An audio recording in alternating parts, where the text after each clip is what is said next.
आज की इस पत्रकार वार्ता में सभी पत्रकार बंधुओं का मैं बहुत बहुत स्वागत करता हूं। जैसा कि आप सबके ध्यान में विषय है कि पिछली 30 अगस्त के दिन मेरी जिला परिषद क्षेत्र में एक वोल्टेस एनर्जी नाम का एक उद्योग है, उसके कुछ मजदूरों ने मेरे से संपर्क किया कि हमें पिछले 2 महीने की सैलरी नहीं मिल रही है और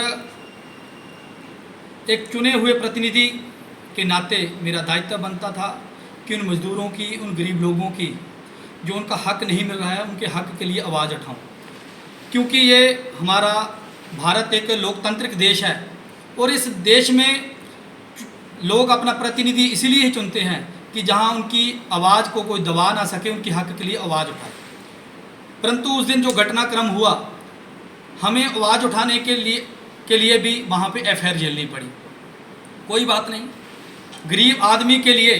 आवाज़ उठाने पे एक जनप्रतिनिधि को अगर एफआईआर झेलनी पड़े तो उसके लिए भी हम स्वीकार हैं, और ऐसी 100 एफआईआर अगर हम गरीब आदमी के लिए भी झेलनी पड़े तो भी हमें स्वीकार है। परंतु उस दिन मैनेजमेंट ने लिख के दिया कि 2 तारीख को हमारे मालिक आएंगे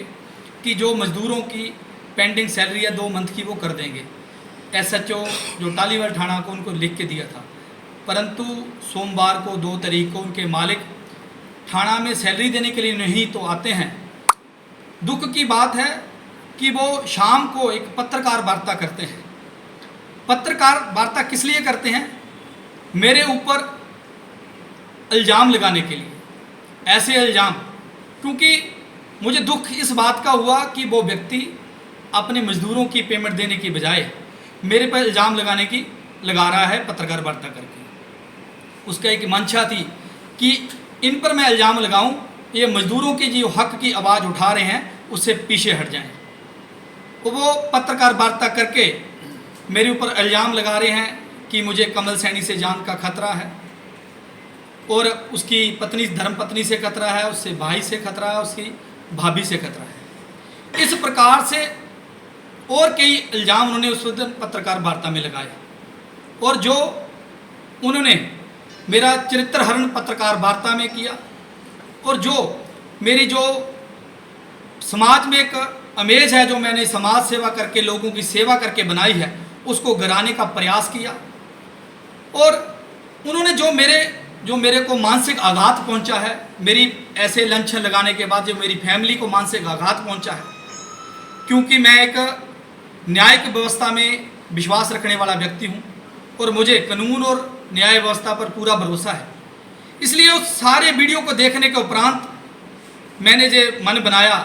कि इस व्यक्ति पर अब मुझे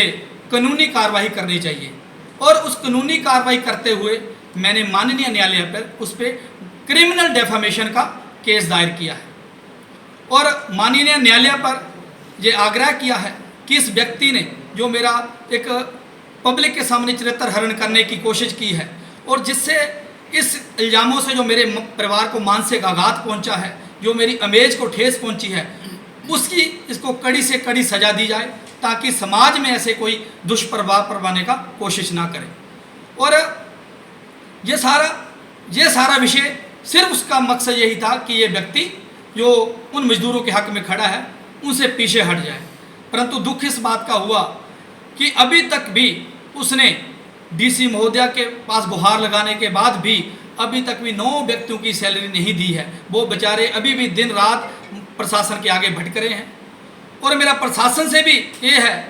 कि प्रशासन ने मजदूरों की सैलरी दिलाने की बजाय उस व्यक्ति को सपोर्ट की है, क्योंकि उस व्यक्ति के सुरक्षा के लिए बंदे खड़े कर देने, उसकी फैक्ट्री के आगे पुलिस वाले खड़े कर देने, और गरीब आदमी की प्रशासन ने भी कोई सुध नहीं ली है। और ये सारा विषय जो उन्होंने पिछले दिन जो मेरे ऊपर लांछन लगाए हैं मीडिया में, उस पर जो कानूनी कार्रवाई की है मैंने, वो आपको रागुर कर रहा हूँ।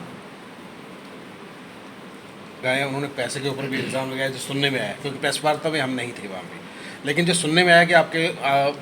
फ़ोन करके पैसे के लेन देन के बारे में बात की गई है, पैसे की डिमांड की गई है, उसके बारे में क्या कहना चाहेंगे सर? मैं अपनी ज़िंदगी में उस व्यक्ति से ना कभी मिला हूँ और ना कभी उस पर फ़ोन पे बात की है, और ये तो सिर्फ उसका एक मनगढ़ंत कहानी थी जो उसने मेरे खिलाफ दुष्प्रचार किया कि वो व्यक्ति जो मजदूरों की आवाज़ उठा रहा है वो मजदूरों की हक की आवाज़ उठानी बंद कर दे। सिर्फ उसकी यही मंशा थी।